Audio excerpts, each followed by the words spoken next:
Now the Three Martini Lunch with Greg Corombos and Jim Geraghty.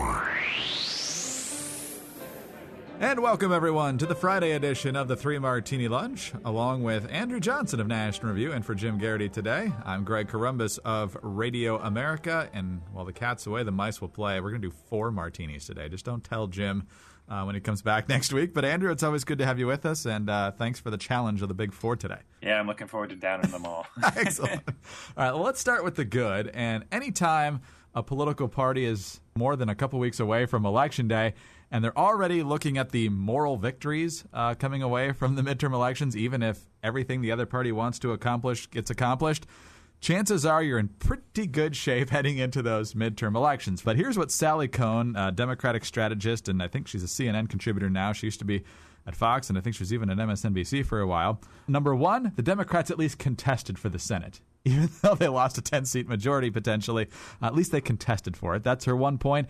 Then Democratic policies are emerging as third rails, including Obamacare and whether to repeal or just reform it.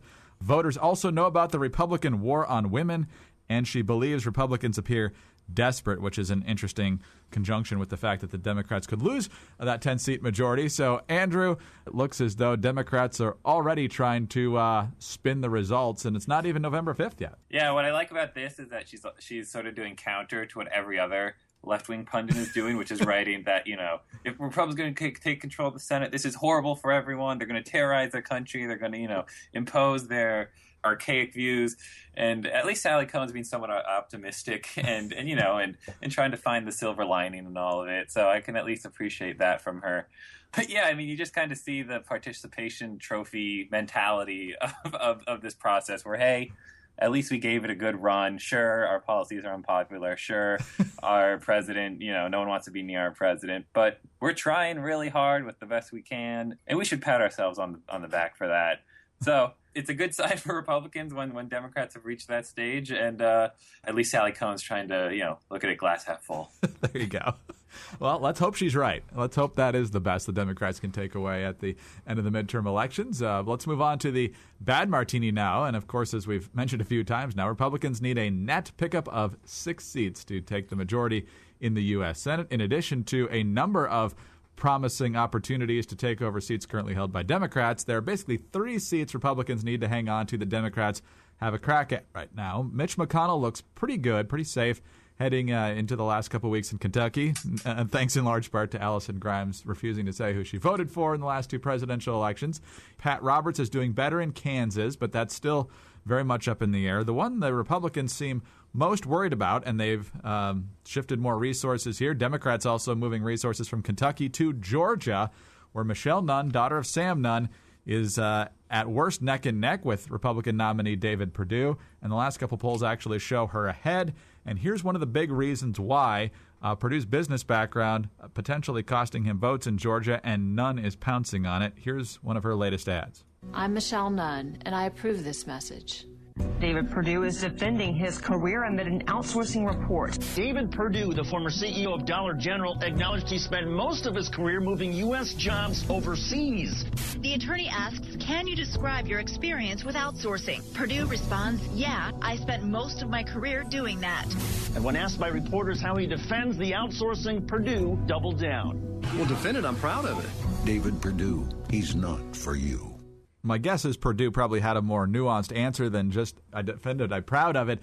But that ad is pretty effective if you don't know much. He could have talked about how he had to do it because we need to change policies in the United States. But right now, he just looks like a heartless businessman. In the last couple of weeks, that's a hard narrative to change.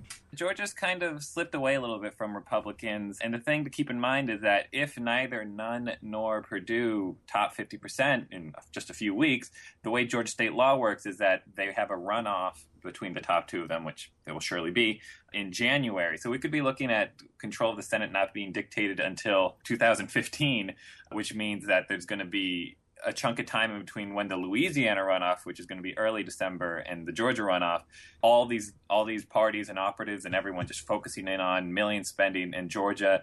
And again, in a close race that they're hitting Purdue on stuff like this, that could be an issue. If more ads like that, more of Purdue's business background comes out, Nunn benefits from her family's legacy. If everyone's sort of shifting resources for a month in Georgia, Republicans have reason to worry. Now, again, it's still neck and neck. It's still within the margin of error. Georgia it's not a purple state. It is a red state. It is right leaning. But Nunn sort of has emerged to be the candidate that Democrats were hoping Grimes would be, and kind of become a pickup opportunity for him.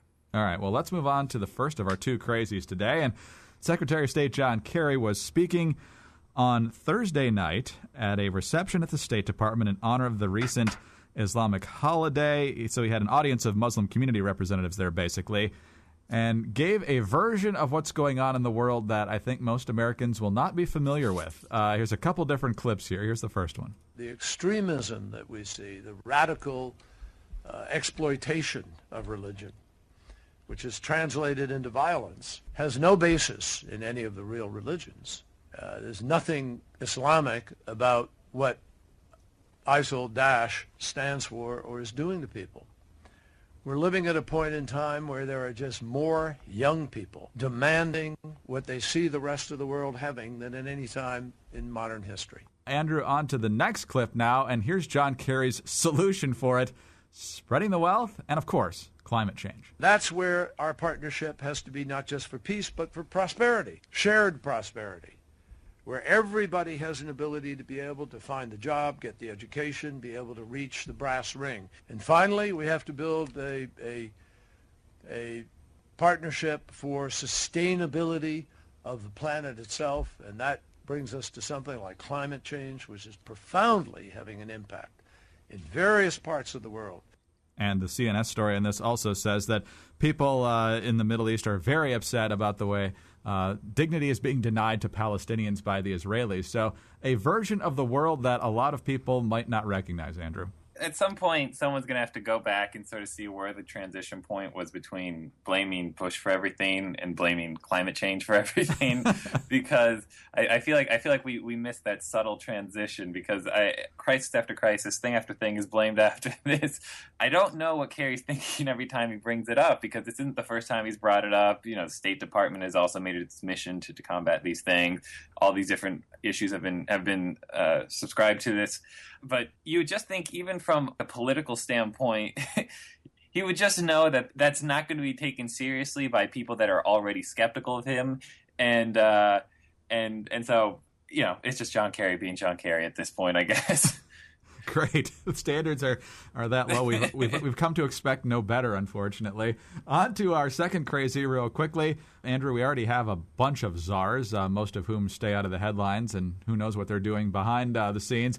But we've got a new one, an Ebola czar coming forth. The president set to name Ron Klain as the new Ebola czar, probably best known for helping to manage Al Gore's efforts in the Florida recount, if you've ever seen that HBO movie. But not exactly a medical guy, but apparently believed to be a decent manager. Yeah, and he's sort of been around the Democratic Party for a while. Like you said, he was chief of staff for Al Gore, he's chief of staff for Joe Biden.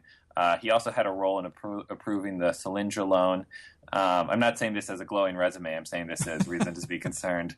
And I also always I was watching TV when this was announced, and they showed the graphic of his qualifications. And at the bottom, it was, has wife and 3 kids, I think it is. And so, when they're listing that as a qualification, he can manage his family, or they must have had limited reasoning.